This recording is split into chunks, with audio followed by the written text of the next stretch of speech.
This stew is amazing, Mama. Yes, it reminds me of when we were young. To family. Loving a ghost. I was born into a simple home, the kind where love was abundant even when money was. My parents were civil servants, proud, diligent and tired.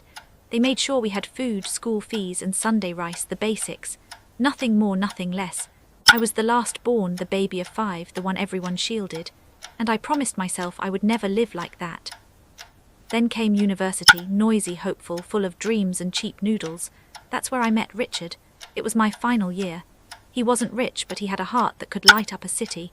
He'd walk me to class, wait after lectures, and bring me roasted corn when I skipped lunch. We became inseparable.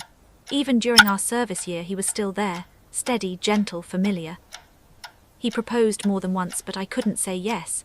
Not because I didn't love him, but because I knew what it meant to marry another civil servant. I had lived that life, the scraping, the waiting, the endless prayers for promotion. I wanted more. I wanted to shine. Then life happened. I got pregnant, and love turned into obligation. We married quietly, modestly. Soon I was a wife, then a mother to a beautiful girl. But my heart wasn't home. Every time I saw my friends with their designer bags and champagne smiles, I wondered why I settled, why I didn't wait. Then came Kingsley. He was perfect, handsome, confident, rich in the kind of way that made rooms fall silent when he entered. He said he was a businessman, import and export. His suit smelled of power and his voice was smooth like silk over glass.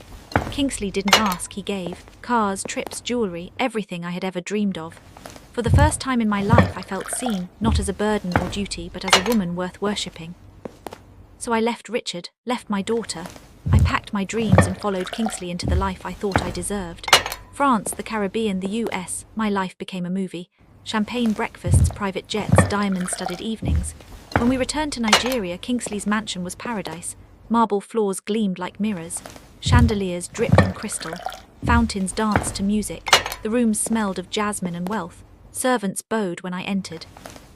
I would stand by the pool at night and whisper to myself, "Jennifer, you've made it." Then my mother called. Her voice trembled as she pleaded, "Jennifer, come home. You left your husband, you left your child, come back before it's too late." My father said, "We raised you with dignity, not greed." He warned of grave consequences for this kind of impunity. Even my daughter cried over the phone, begging, "Mummy, please come back." But I didn't listen. I told them I had found real life and couldn't be bothered. Even when Richard came, humble, broken, and said, "Jennifer, I forgive you, just come home," I shut the door. Pride is louder than love. When I found out I was pregnant with twins, I thought, this is it. God must have my back for this daring move. I delivered in the US. The hospital was sunlit and serene, blindingly pristine. Kingsley was there, smiling, holding my hand. My twin boys came out crying, strong, alive. I wept with joy. I returned back to Nigeria, to Kingsley Palace, and lived an ostentatious life. Life was beautiful. I had everything money commands. Kingsley dotted on me and the boys. As the twins' birthday approached, I asked Kingsley if his family would attend. He said yes, an auntie would come, and reminded me how busy his family was, a family he never mentioned. She came, polite, elegant, kind, but something was off. She was evasive. Our conversation lacked depth. Her gestures felt too perfect, too calculated. I continued to nag Kingsley to meet his people. He'd smile that same perfect smile and promise another trip abroad instead. Eventually, he committed to visiting his family house the following month. I was overjoyed. On the eve of our trip to his family house in Edo State, he disappeared. He went to his place of business in Lagos as usual. He didn't return home, or the next, or ever. His phone stopped ringing. His office was empty. His accounts were gone. The aunt's contact, fake. Kingsley didn't exist. A neighbor's relative later recognized his photo and took me to Edo State, to a grave. He had died 10 years before I met him. I had loved a ghost. His aged parents confirmed it. The same face, the same man. They disowned me and the twins, refusing any connection. I returned to Lagos with my twins and a heart full of emptiness. I wasn't sure I could love them. I became resentful. Then one night the boys fell ill. Fevers, coughing, endless nights of prayer. We rushed to hospitals.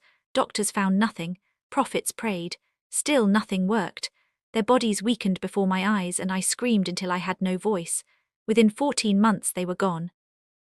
My parents said it was punishment. Maybe it was. Maybe I wanted gold so badly I didn't see the shadow behind it.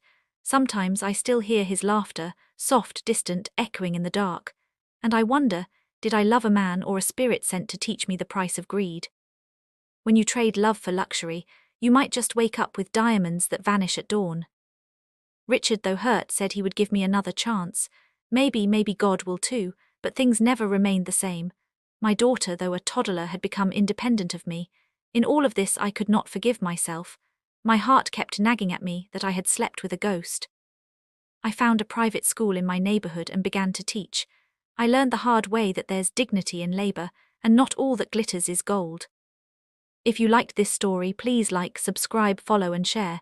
Thank you for listening.